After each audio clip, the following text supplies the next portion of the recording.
Hi, I'm Derrick Jensen. This is Resistance Radio on the Progressive Radio Network. My guest today is John Horning, Executive Director of the Wild Earth Guardians.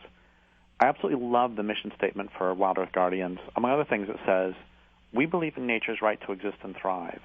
We act on this belief with compassion and courage by preserving the wild world. We defend wildness, empower life, end injustice, and stand for healthy, sustainable ecosystems and human communities. We embrace conflict and cooperate without compromising our values. We execute the campaign strategically and decisively. We mobilize, inform, and inspire others, and we work to heal wounded landscapes. Our enduring and fierce advocacy leads us to success. We are a force for nature." Part of John's bio says, quote, "He is grateful to live in New Mexico and feels privileged to be a voice for the voiceless." And so really my first question or comment or something is that one of the things I love so much about your organization is how you are explicitly biocentric. So would you like to talk about that for a little while? Yeah. It is a core Guardian's value. It has been from the very beginning. We celebrate our 25th anniversary as an organization this coming year, and we started as with similar roots to some of your roots, Derrick. We started as a group fighting old growth, ancient forest, logging timber sales by the Forest Service. And,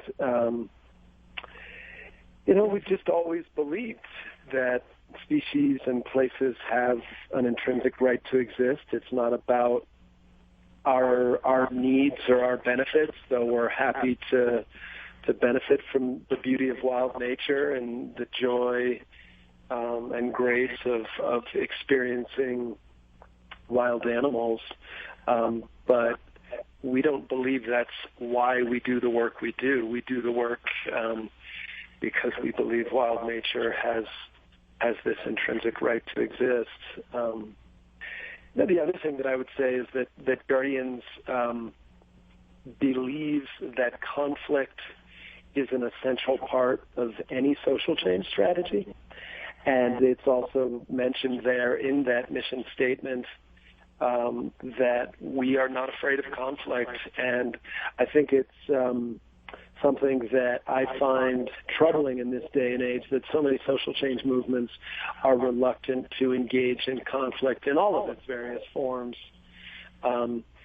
But I think it was Frederick Douglass who said, "Power concedes nothing without a struggle." And in all of our campaigns and work, part of what we are doing is trying to shift power. And when you're shifting power, it's going to be a struggle, and conflict is, to me, an inevitable part of that struggle. So can you tell me about some of the, we can call them conflicts, we can call them projects. So here's the question is, so can you tell me about some of your projects leading up to, one of the things I wanted to talk about was the whole delisting of the wolf. So can you sort of talk about some of your projects in general and then angle over toward wolves? Sure. Well, one of the probably landmark events that Guardians is proud of is a settlement agreement that we reached with the U.S. Fish and Wildlife Service 2 years ago. And the settlement agreement was the result of about a dozen different lawsuits, and it addressed what we call the Endangered Species Act listing logjam. The background, briefly, is that for years and years under the Bush administration, this is the George W. Bush administration, and even towards the tail end of the Clinton administration and at the beginning of the Obama administration, many imperiled species that deserved the safety net that is the Endangered Species Act were being deprived of that safety net by being relegated to what we call regulatory purgatory. It's a specific designation that the Fish and Wildlife Service uses called warranted but precluded. It's a regulatory term. What it means is you're screwed as an imperiled species because you're not getting the attention you need. So we brought this series of wait. So you can have some species of slender salamander, or name some species in a second. So you can have some species that is warranted, that the science says that this creature is in danger of going extinct, but they're not going to do anything about it. Is that basically what that means? Yes. Yep, that's exactly what it means. And so the regulatory term of art is this warranted but precluded. What the agency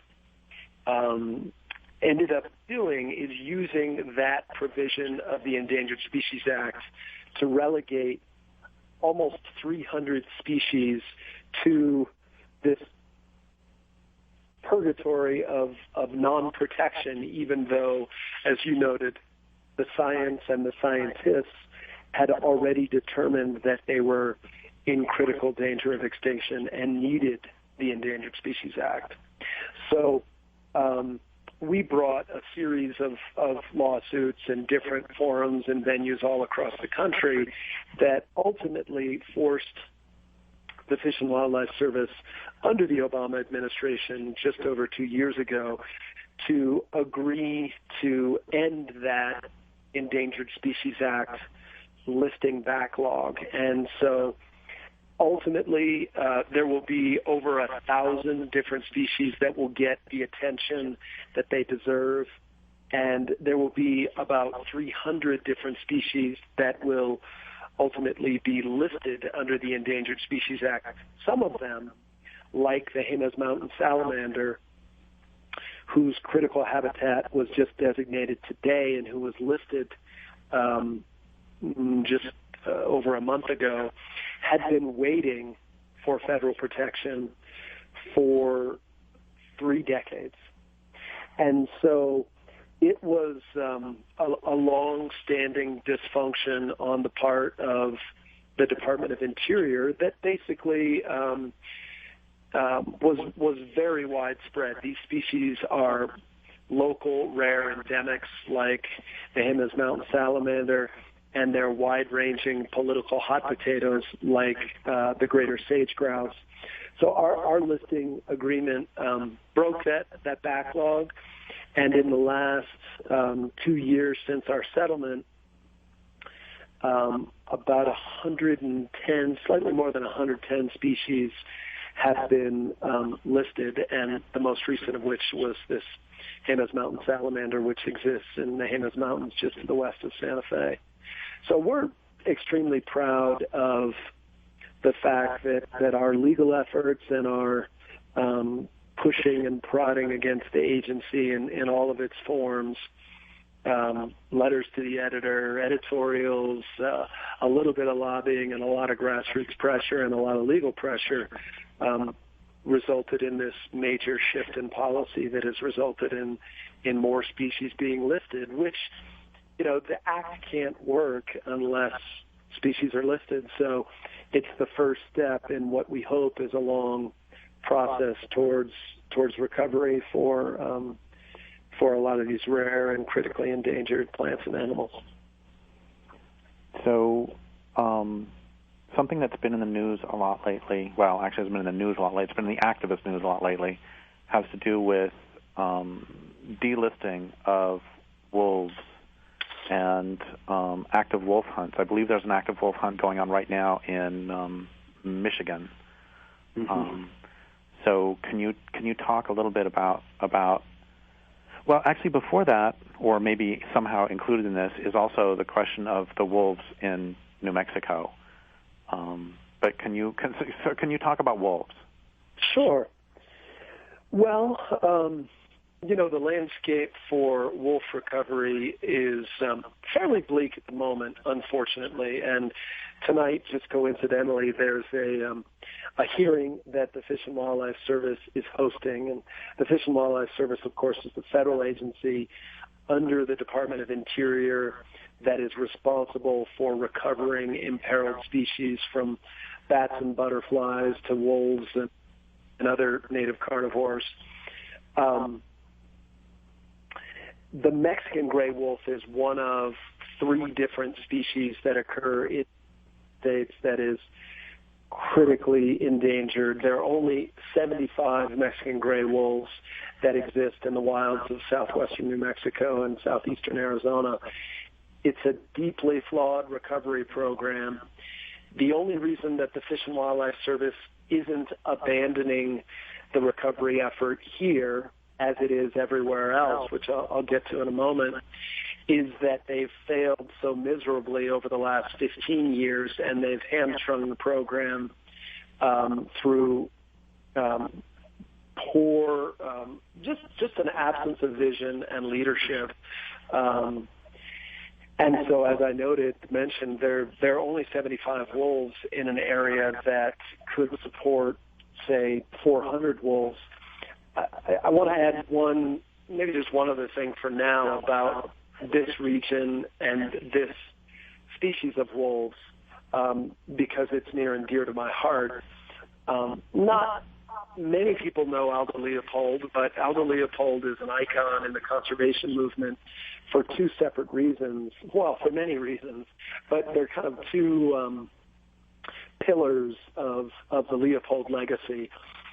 Leopold came to New Mexico in 1911 as a young Yale School of Forestry trained conservationist, and within a short time he fell in love with the greater Gila bioregion, just was enchanted by the beautiful old growth yellow-bellied ponderosa pines and the canyons, and just it's if you've never been to southwestern New Mexico, I say put it on your bucket list. And so Leopold basically, the 2 cornerstones of his legacy are wolves and wilderness. In 1924, he convinced the Forest Service to designate administratively America's first wilderness, and that is the Gila Wilderness. He also ultimately had his own ecological epiphany about the role and importance of wolves, and though early in his life, as he called it, he had trigger itch and wanted to kill wolves, he later had tremendous regret about, from both an ecological and an ethical perspective, about the importance of wolves on the landscape. So because of Leopold and his importance in our region and his importance to kind of a modern understanding of wolves, for us, the greater Gila bioregion is really an important campaign, and we call it our Leopold's Legacy campaign, where we're trying to basically retire grazing allotments that ranchers have that are in high conflict, chronic conflict between wolves and the ranchers' cattle. And we're also trying to expand wilderness, building off of America's first wilderness. There's about 2.2 million acres of land within the greater Gila that could be designated as wilderness. That's wild, roadless, but still unprotected. And so we want to make the greater Gila a crown jewel of conservation, and we want to do it for a lot of reasons, but one of them, returning to the subject of wolves, is we feel like the only way to secure recovery of Mexican wolves in the Southwest is to make the greater Gila a stronghold, and we think the way to do that is to retire these grazing allotments and to expand the protected landscape by designating lands as wilderness. So that's one piece of the wolf fabric in the country. We've got a long way to go, but at least wolves are not being delisted. As we go north, we've had all sorts of political meddling of wolves, where wolves have been congressionally delisted. There was no scientific case for the delisting of wolves, and yet Congress intervened, and the Obama administration blessed this disastrous decision by Congress to override the Endangered Species Act. It's really the first time in the history of the Endangered Species Act that politics trumped the administrative process. And as a result, wolves were delisted under the Endangered Species Act in both Montana and Idaho. And since then, there have been over 1,500 wolves that have been killed in those two states as a result of hunts. More recently, the Fish and Wildlife Service delisted wolves in Wyoming administratively, meaning they did it through the administrative procedures of the Endangered Species Act. And we and a handful of other groups are in court challenging that. And right now, the Fish and Wildlife Service is delisting wolves everywhere else in the United States, with the exception of the Mexican gray wolf population in New Mexico and Arizona.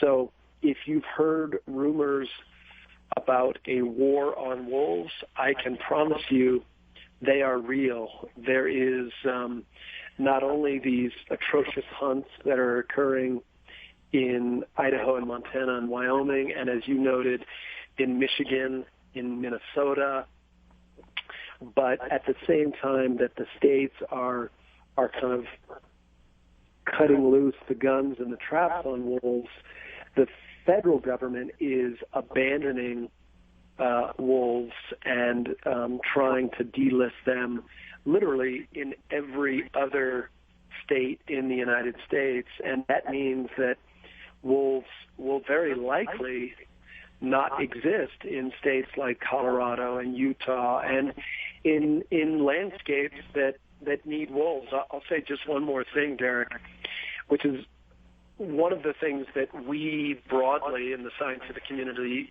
specifically have learned as a result of bringing wolves back to Yellowstone National Park is that wolves are an essential part of an ecosystem, and wolves make ecosystems more resilient, more healthy, more diverse, and it's because they are, I guess I'd say they're ecological heavyweights.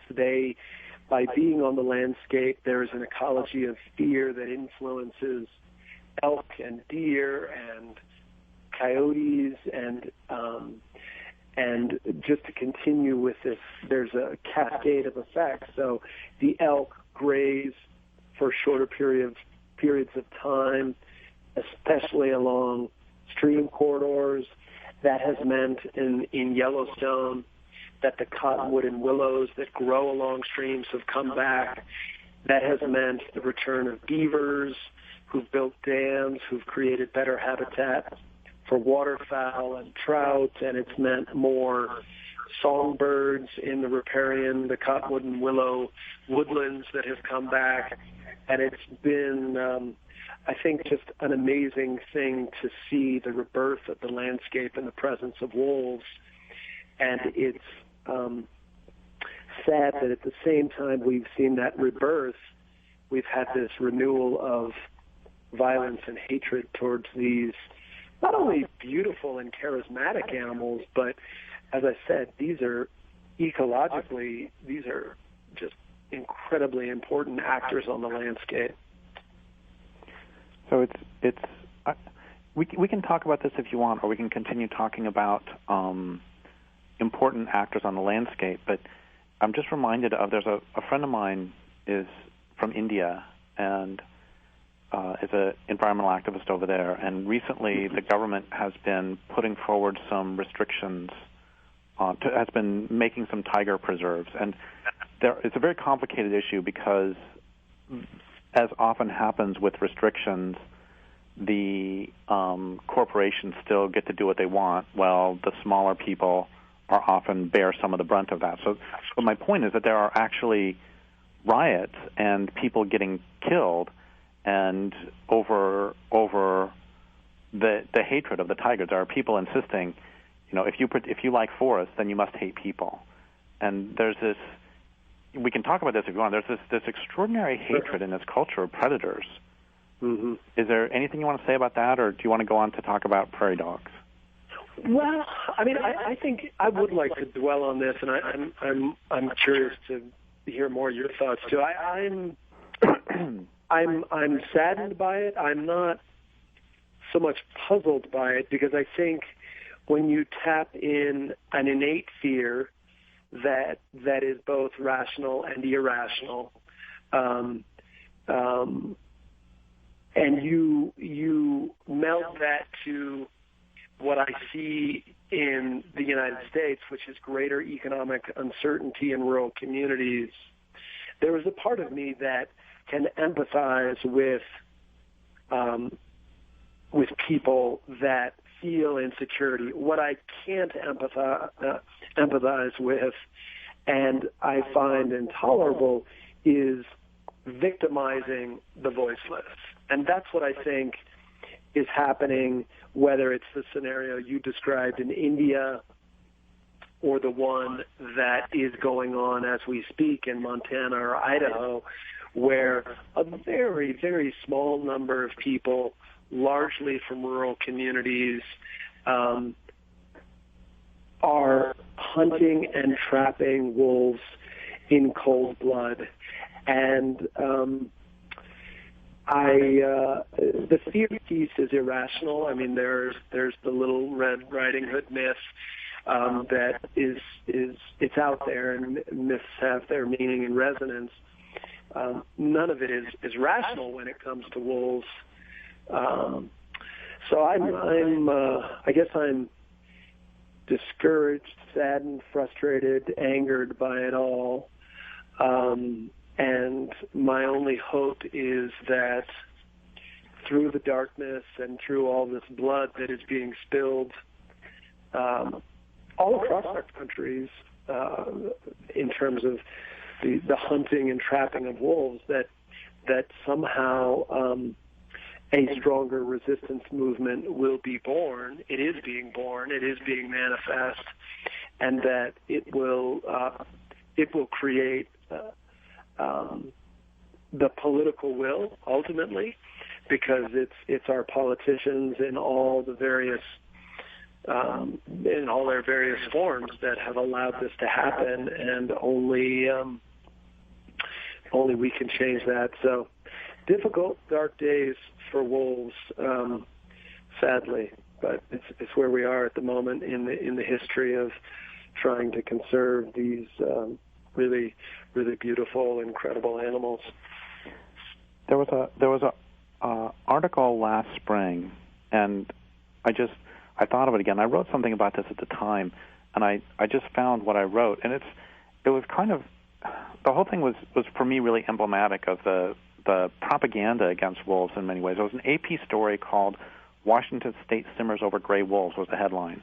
Mm-hmm. And the article was about this family, the McIrvin family, on the Diamond Dam Ranch in Washington, and how they'd suffered a grueling summer of losses, that's a quote, and the son was saying, we can't operate with the kind of losses we're seeing, and they claimed to have lost 12 cattle, killed or injured.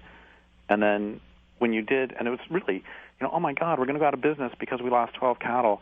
But then when I did some research on it, it ends up that was 12 cattle killed or injured, and injured in this case actually included cattle that had run into barbed wire and not actually been injured, but just scratched. So they were really playing with that. But it gets even weirder because only a couple of the wolves had actually, or a couple of the cattle had actually died, and they weren't even confirmed wolf kills.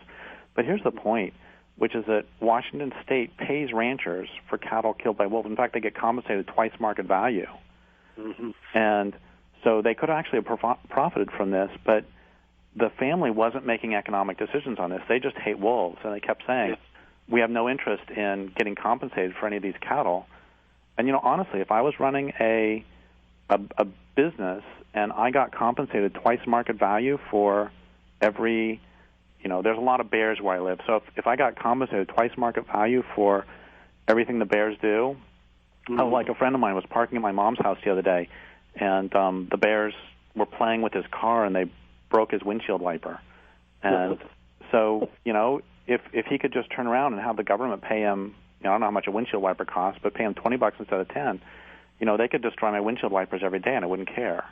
Yeah. And it also ends up that this guy runs more than 5,000 cattle, and most of those are on public lands anyway. Mm-hmm. So a loss of 12 cattle, even if all 12 would have died out of 5,000, is just completely trivial.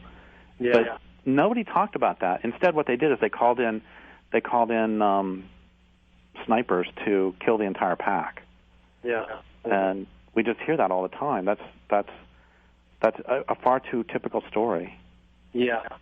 Well, I'm glad we stuck with this issue because it gets my blood boiling when you talk about the influence that ranchers have. And you spoke to the kind of irrational hatred that drives their feelings about wolves. I wanted to touch on another thing that is, to me, a painful irony in all of this, which is you think of ranchers and the myth of John Wayne. What are the words that come to mind? To me, you think of the rugged individualist, the person who can take care of himself. And yet the painful irony is these ranchers are incredibly dependent on federal government support and handouts. They are what I would call kind of classic welfare queens. And why can't, especially given that they operate on public lands, why can't we have a standard and expectation that if you're going to graze on public lands, it's a privilege? And with that privilege comes the responsibility of coexisting with wolves and other native carnivores. And, oh, by the way, if you really are these rugged individualists that the cowboy is sort of made out to be, why can't you live up to that myth and take care of yourself and your cows out on the open range instead of crying for a federal handout every time that something goes wrong? I mean, if every business in our country operated in that way, we'd be in poor shape. So just before it gets my blood boiling too. And before we leave this topic and talk about prairie dogs, which I think is still going to make our blood boil more. One more thing, just for people, I don't think people who are not in the West might not know about public lands ranching. Can you give like a 20-second? How is that subsidized? What's the, how much do they pay versus what is the going rate? Yeah, so about 270 million acres of western public lands, national forests, and Bureau of Land Management lands are grazed. And these are public lands. These are our lands. Yours and my land. Yep. You're in my land. Our names are on the deeds, just like everyone else's is. And these lands are permitted for use by various uses. Grazing is by far the most ubiquitous use of these lands, and the grazing fee that is charged is less than it would be for you to feed your pet hamster. It's a ridiculously low amount.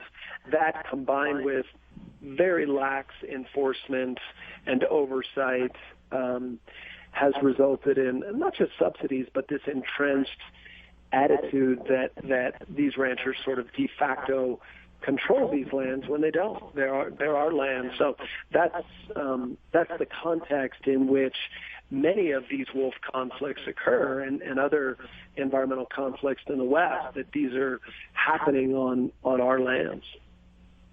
So once again, the wolves are not being shot because they killed cows. They didn't sneak into somebody's barn and kill their cows. They were, if they killed cows at all, they were killing cows on public lands, like in the National Forest or BLM. Yep. Here's one just quick anecdote that is in the Gila wilderness, and grazing is allowed in wilderness areas pursuant to a compromise under the 1964 Wilderness Act.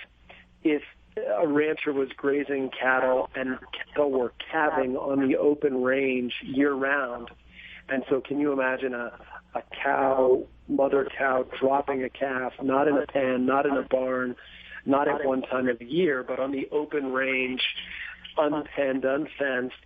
It's not surprising that wolves would prey on those animals, and yet that sort of situation in New Mexico and Arizona has resulted in those wolves being killed and or removed. It boggles the mind. It boggles my mind that political reality, and that's what it is, is occurring in the 21st century. The landscape that has America's first wilderness, one of our most endangered mammals, and yet all the decisions flow to the benefit of the ranchers, not wildlife on our public lands. It's trouble. Yeah. So now I want to go back to what you said about how the wolves are so important to, when wolves go back onto the scene, when they re-inhabit a landscape, that benefits songbirds, it benefits beavers, it benefits cottonwoods. So another extremely important species who has also gotten completely hammered are prairie dogs. So can you talk about prairie dogs a little bit? Sure. I'll just say this about Wild Earth Guardians and our approach to conservation. And sometimes my staff gets frustrated about this because of this reality. But we try and focus on species that are highly interactive, as I mentioned earlier, these ecological heavyweights, because we want to get the biggest bang for our buck, and we want to have the most influence. And so one of the ways with our limited resources and size is to focus on the species that bring the greatest value to ecosystems. And by being keystones or indicators or umbrella species, that by performing any one of those roles, they can have value. So prairie dogs are ecological heavyweights because they're a keystone, and if you think of the keystone in the arch, you pull it out and the ecosystem falls apart, and that's exactly what has happened for prairie dog ecosystems all across the American West. I'm imagining that most of your listeners here have heard of black-footed ferrets, because black-footed ferrets were very popular, and they were kind of a totem for endangered species in the 70s and 80s at the time in our country when the Endangered Species Act was passed, and just a lot of popular support. It helps that they're very cute, cuddly, and charismatic. The only reason that black-footed ferrets are endangered is because they rely, I believe 99% of their diet is prairie dogs. They are fierce carnivores, and they chow down on prairie dogs. And so there have been tens of millions of dollars spent on trying to recover black-footed ferrets without ever looking at the ferret as a symptom of the demise of the prairie dog ecosystem and prairie dogs in particular.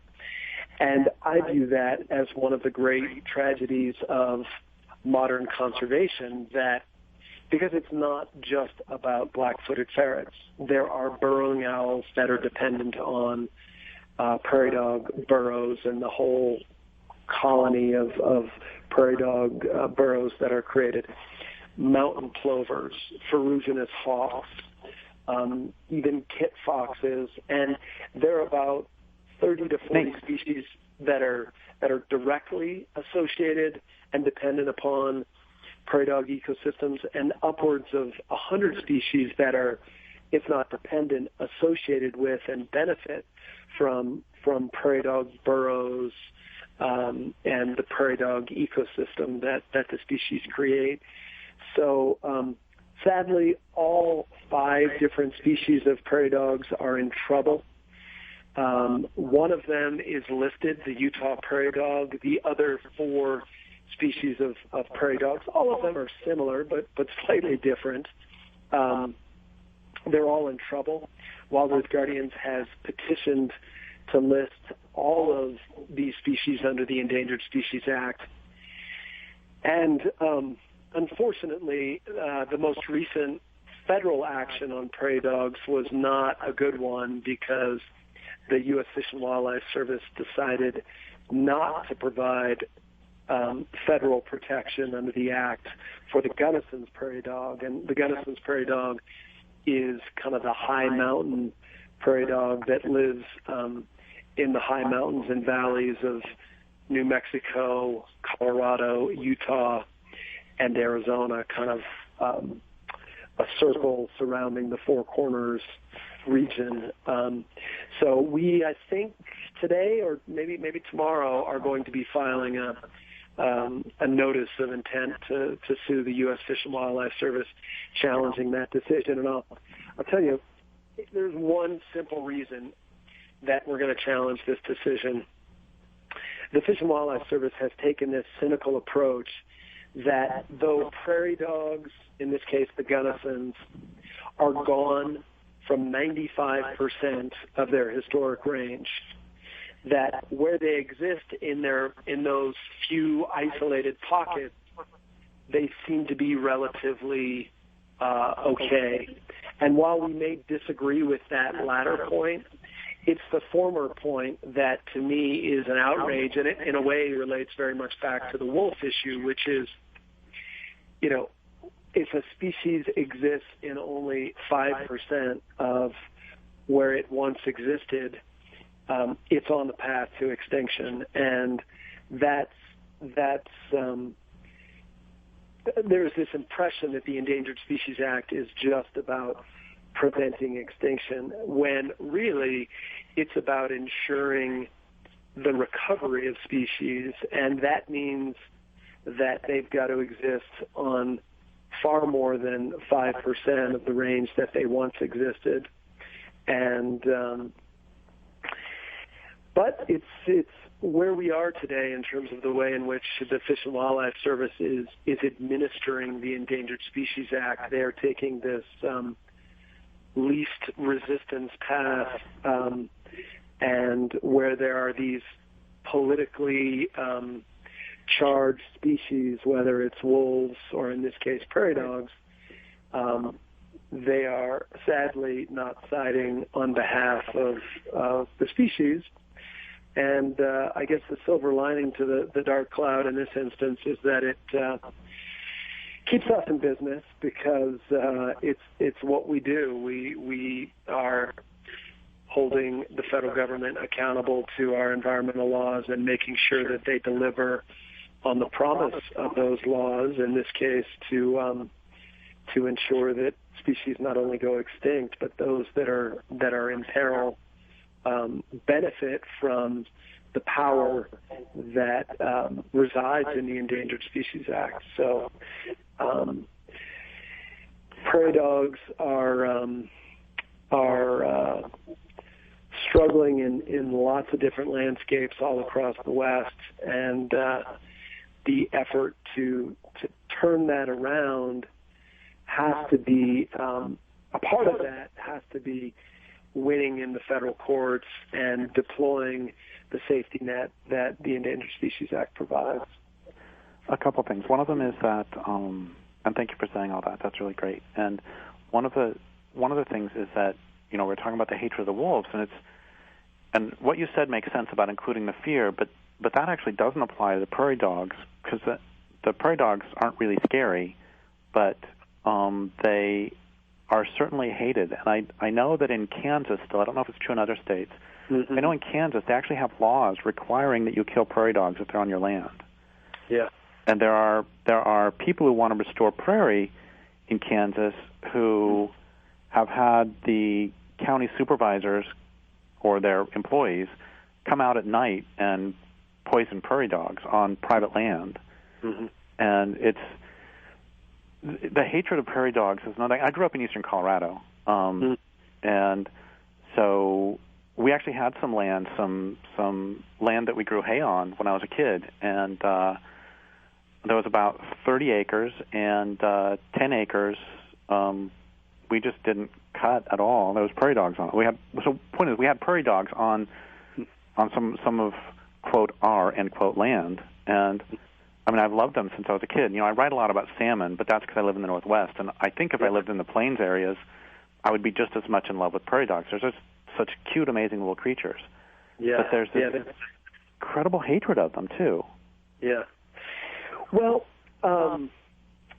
just one thing I want to add to your, I guess, affection for prairie dogs, that so we have prairie dogs in Santa Fe, actually even in the city of Santa Fe where I reside, and I would say that I didn't grow up with prairie dogs. I have come to love them for both kind of ethical, emotional, and scientific reasons. But in the latter category, and maybe in the first category, one of the things that I've learned that is incredibly fascinating about all species of prairie dogs is that they have distinct language.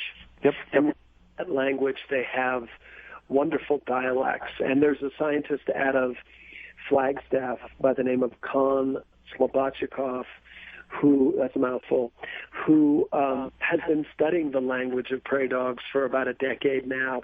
And he's basically found that, they've got these dialects where the prairie dogs in Santa Fe speak slightly differently than the prairie dogs that exist around Flagstaff, though they both have a similar response to, say, the appearance of a red-tailed hawk in the sky above one of their colonies, or the appearance of a coyote on the edge of one of their colonies. So it, to me, invokes an ethical discussion about how we treat animals. And I know there's been a lot of discussion in the scientific community about this, and I think if you recognize and believe that animals have language and that they can communicate with one another, then it forces us to think, I think, a little more deeply about what's our obligation to them as human beings. But the hatred piece, I don't know how to overcome it. I know that hatred, frustration, and anger are not the recipe to, you don't fight fire with it. And I think it gets back to maybe the mission statement in a way, that I believe in compassion, and I believe that we need to be fierce in our defense of the voiceless. So I can stand someone in the eye and look them in the eye who is shooting prairie dogs for pleasure on a Saturday afternoon and express my sadness and at the same time, I'm going to court and I'm going in front of wildlife agencies to try and ban all hunting of prairie dogs, because I think it's disgusting. And the hatred is puzzling to me. I think it's born out of ignorance and it's born out of fear. And I don't mean fear from, as you described, they're cute, cuddly little creatures. What do we have to fear about prairie dogs? But there's some ignorance breeds fear that is irrational, and there's something there that is puzzling and beyond my ability to understand. But it's a large destructive force in the world, and I think we need to fight it, as I said, with both compassion and with fierce defense of these things that we love and care about. That's great. That's great. I wanted to say one more thing that I know about prairie dogs, which is that they have, as you said, they have language, dialects, all that, and they also, and this shouldn't be surprising, they have best friends. They're not just some huge prairie dog village where they're all amorphous. They have, they might have one neighbor that they never spend any time with, another neighbor that they go over their burrow all the time. Yeah. Anyway, so we have about 3 or 4 minutes left, and I really have 2 questions. So I don't know if we'll be able to cover them both. One of them is, you talked about the Fish and Wildlife Service, having to sue them. And was it Ansel Adams? Who was it who said it's extraordinary that we have to sue the government to protect the earth? And especially the Fish and Wildlife Service, you would think, just theoretically, in some perfect world, that the Fish and Wildlife Service would actually act as advocates for the wild beings. And there are certainly, I know and work with a lot of people in fish and wildlife who are themselves wonderful advocates for wild beings. And yet there's this thing that happens institutionally where And this happens in capitalism all the time, where a regulatory agency gets captured by the industry. Mm-hmm. So if you can handle that in like 10 seconds, then the other thing, or you can just ignore it. And the other thing is, and this is really what I want to end with, is so what do you want people to do with the information that you've given today? So if you can handle the first one, great. And if we don't have time, then we'll do it another time.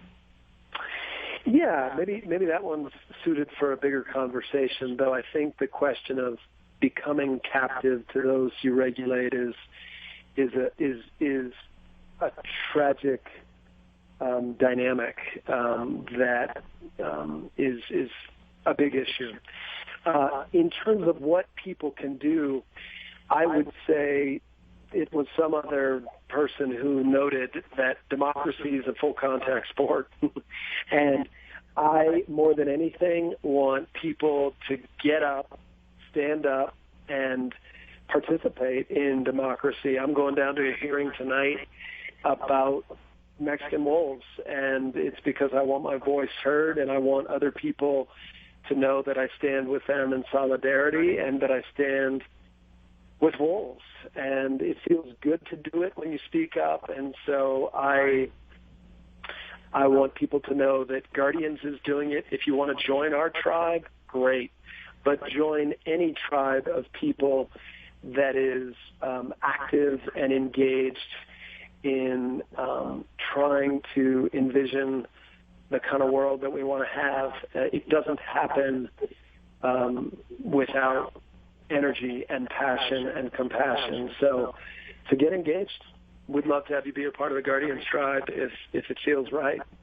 Give us a call, check us out on our website. But that's really my secondary message. My primary one is find your place, your group, your issue, and stand up and stay at it. None of this stuff happens overnight. You got to have fortitude and passion to be in it for the long haul. And it can be so scary. I don't know if you remember the first few times you got up to speak at public meetings. I was so scared and I was shaking. And I see this with young people too a lot of times. But you do it, and then you go sit down, and there are, the other people around you are, all the people up on the podium can be just giving you the evil eye, Mm-hmm. And I remember one time, one of the first times I ever spoke, James McClure was a senator from Idaho. It was just horrible. And one of the things I said to him is, I plan on seeing you in the dock for crimes against nature because of the horrible things you're doing. And I was terrified to say that. And, of course, he died before that ever happened. But I was terrified. But then I sat down, and the people around me gave me the courage to say that again. Yes, yes. No, that's beautiful. I still get a little nervous anytime I speak, even though I've done it hundreds of times. But I think that's, that's just goes as part and parcel of speaking out. But I think what you said is really true, too, that you draw strength from being in the presence of colleagues and allies. And, it feels good. Pushing yourself feels good. So get out and get involved.